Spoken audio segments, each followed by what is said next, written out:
Hi, welcome back to the I Love Labs podcast. This is Sally Sykes, your functional medicine health coach. Today we're going to talk about what labs I like my coaching clients to ask their providers for so that I can help analyze them so we can get to the root cause of symptoms and help you and my coaching clients reach their health goals, their weight loss goals, their longevity goals, and be the best versions of themselves health-wise and not just fall into those normal ranges. We want to see optimal ranges in functional medicine so we can actually prevent disease before it starts.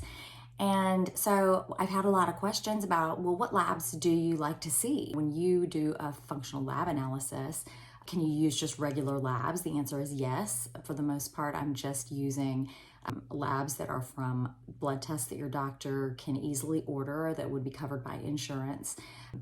But the ones that your doctor is typically going to order may not include everything that we might want to see, especially depending on your symptoms. And so I've had some people ask, what are the labs that I should be asking my doctor for if I'm having certain symptoms, right?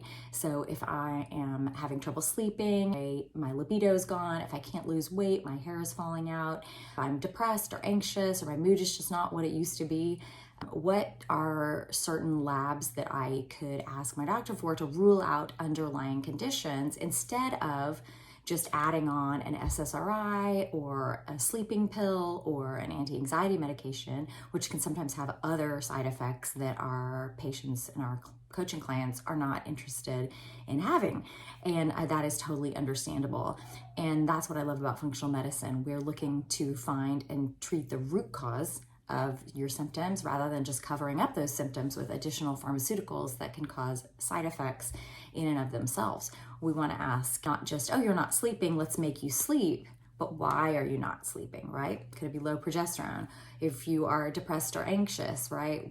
Why is that happening? Could it be you have low thyroid function? What about hormones? Are those not optimized in perimenopause, menopause, or andropause for men?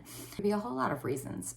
And in functional fertility, right? Why are we not conceiving? Could there be an underlying issue of PCOS, which is rooted in insulin resistance? Maybe just lowering carbs is what we need to do, or talking to your doctor about a GLP-1 medication like semaglutide or tirzepatide in those cases to restore fertility. That can be a possibility there as well because those medications help you reduce carbs. And that can help restore fertility. There are a lot of different lab tests that you'll see. And typically when you go, this is the time of year I'm getting these questions. A lot of people are going and getting their annual physicals. And they want to be able to ask their doctors, are there any other lab tests that I should be asking my doctor for based on my symptoms and my health goals.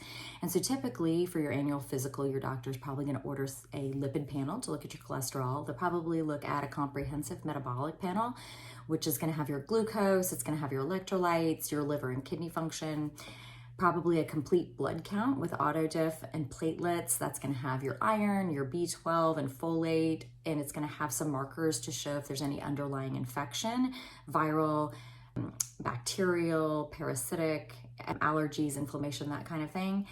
And then beyond that, they may check just one thyroid test, maybe a TSH only, maybe an HbA1c for blood sugar, which is your average blood sugar over the last 3 months. That's typically going to be it for most doctors, unless you also have some other underlying issue that they've been following. For a lot of patients, they would like to dive a little deeper. And these are some tests that you can ask your doctor for, and you feel like you and your doctor discuss it, and based on your symptoms, this might get some additional information for you so that you can get yourself to optimal and not just normal. The first I'm going to talk about is hormones, because that's one I get a lot, especially in perimenopause, menopause, and andropause. Should I bother testing hormones? Should I ask my doctor to test them? And if so, what hormone tests should I be asking for? And the answer is, in perimenopause, menopause, and andropause, you can treat hormones with bioidentical hormones just by symptoms alone, certainly. But sometimes it does help to be able to test and see where those levels actually are. And that way you can compare when you're feeling better to figure out what your optimal ranges are. And some of the tests that we like to see obviously would be estradiol, and then progesterone. Testosterone, you want to get your free testosterone done, as well as your total testosterone and your sex hormone binding globulin. That would usually be a test all on its own. It's called testosterone free and total with SHBG. And so you don't want just your total testosterone. We want the free and the SHBG as well. It's really important because the free testosterone is the amount that is available for use by your cells. So we want to know what amount is unbound and free to fuel your cells. Because if that SHBG is very high and it's binding up a lot of that total testosterone, you might end up with symptoms of low testosterone, even if your total testosterone is actually pretty high, but your free could be pretty low. So we kind of want to know the difference between those. Sometimes if you're having trouble getting out of bed in the morning, we want to look at a morning cortisol to see if that's maybe low, or sometimes it can be very, very high, especially in women's on the hormonal birth control pill, or just under chronic stress. That's a good one to look at. FSH and LH are also good. The definition of menopause is 12 months without a bleed, and usually doctors will also run an FSH test and see if that is over 30 3 times in a row. And then if you haven't had a bleed in 12 months and we see your FSH is over 30 for 3 times in a row, we typically say, yes, we believe you're in menopause. And that can give us some great information too. And then if you're in your childbearing years and maybe wondering about your fertility, the AMH test can be helpful for that. That will give you an idea of your remaining egg supply. And that's an easy one that can be tested any time of the month. Estrogen and testosterone are typically tested around day 5 of your cycle if you're cycling. And the best time to test progesterone if you're still cycling and it's regular is about 7 days before your next period. Set your calendar. When are you due to have your next period? Count back 7 days and try to get your labs drawn around that time. And if you have to choose between one or the other, between your estrogen and your testosterone on day 5 or your progesterone 7 days before your period, I typically go with the progesterone 7 days before your period because at least most of the clients I'm working with are perimenopausal and having symptoms of low progesterone. That seems to be the most common. And that's going to be the anxiety, insomnia, the moodiness, hair loss, low thyroid function, that kind of thing. You want to identify whether or not you are ovulating, and that we can do that by timing your progesterone test about 7 days before you start your period, because that's when progesterone, if you've ovulated, should be at its peak. And if it's not, that means you're not ovulating or you didn't that cycle, which means that your progesterone is lower than we'd like it, and it's possible that you might benefit from some bioidentical progesterone supplementation from your doctor. That's a prescription, an oral micronized progesterone prescription from your doctor. I do like testing progesterone. It just gives us a good idea of where that insomnia and anxiety might be coming from, and identifying it, and then being able to track as you treat it with your doctor. Are those levels going up? Do we need to change the way that we're doing it to make sure that you are absorbing those bioidentical hormones and it's getting into your system? Are you having symptom relief? That thing. We also, for men and women, want to look at 2 prohormones called DHEA-S and Pregnenolone. Both of them are precursor hormones that are then converted into other hormones. So Pregnenolone converts into cortisol and progesterone. So when we are stressed, our body sometimes uses a lot of that pregnenolone to make excess cortisol, and it doesn't have enough then to make enough progesterone. We can end up with insomnia and anxiety and symptoms of low progesterone if we don't have that.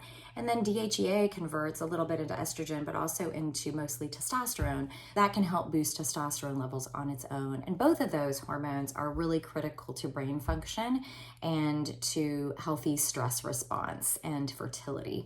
And they are both discussed in Dr. Dale Bredesen's book, The End of Alzheimer's, and he stresses keeping those levels at optimal ranges, not just in normal ranges. That's another one, a couple you can check. And then for men, you might also want to check your PSA, because if you're a man checking your hormones, your testosterone, your estradiol, you may be thinking about testosterone replacement therapy. Your doctor is very likely going to want to see a PSA test before they prescribe you testosterone replacement therapy. So you might as well go ahead and ask for that too, if that's something you're even thinking about, just to make sure. And it's just a good test to get anyway, to go ahead and screen yourself for the possibility of prostate cancer or benign prostatic hyperplasia, or BPH. Moving on to the next labs. This one I know I've said a million times before, but when you are testing for thyroid function, it is so important to get much more than the TSH, which is the standard lab that is tested for thyroid. TSH is simply the signal from your brain to your thyroid asking for more thyroid hormone. It's not a measure of how much actual thyroid hormone you have in your body. And when we're working with the doctors to diagnose and treat these thyroid conditions, it's really important to get a clear picture of what's going on with the thyroid. And you really can't do that by just a TSH alone, because sometimes the brain is not asking for more thyroid hormone to be made when it really needs to be. Because if we actually got under the hood and tested your actual thyroid hormones, we'd see that they were suboptimal and the patient is symptomatic. They're tired, their hair's falling out, their cycles are irregular, they're having brain fog, they're cold all the time, hairs, dry skin, brittle nails, low libido, exercise intolerance, exhaustion, these kind of things. And so we want to make sure we get a full thyroid panel, super important. So get your TSH, but also ask your doctor for a free T3, that's the active thyroid hormone that is available to fuel all of the cells in your body, to give you a metabolism, to give you cognition, to give you energy to work out, grow your hair, have healthy cycles. And there's free T4, which is the inactive thyroid hormone, which is supposed to convert to the active form, T3, under normal circumstances. But when the body is under a lot of stress or is ill or inflamed, the body can instead convert that T4 into something called reverse T3, which you also need to test. Because we want to find out how, if the body is converting that free T4, the inactive form, into reverse T3, the inactive form, instead of the active form T3. So, and if that's happening, that is the brakes on your metabolism. That is your body saying, we are inflamed, we're in trouble, we need to slow down your metabolism. We're converting free T4 into reverse T3 instead of the active T3. And if we see that number elevated or up above the optimal range, then we know that there are certain thyroid medications that really will not work for you. And it is better to go and ask your doctor about different thyroid medications that bypass that system and give you the direct T3 thyroid hormone that is active already, does not need to be converted, that will actually go ahead and fuel your cell without having to be converted. And then we also want to look at your TPO and TG antibodies to test for Hashimoto's disease, because over 90%, I believe, of hypothyroidism, low thyroid function, is caused by Hashimoto's disease. And Hashimoto's is autoimmune hypothyroidism, is caused by autoimmune disease.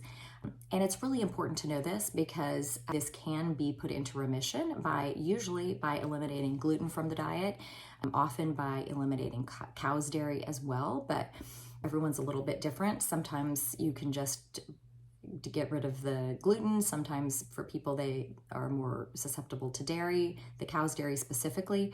But it's really important to know that because some people are willing to just get rid of those foods from their diet. They understand they're very inflammatory and do increase the risk of autoimmune disease overall of everyone. But not everyone is ready to do that. And so sometimes it really helps to see those autoimmune antibodies actually on the paper from the lab, that they are elevated. And if there are any, we don't want any antibodies attacking the thyroid, right? Even if they are not if they're in the normal range of antibodies, any amount of antibodies attacking your thyroid gland is not a good thing.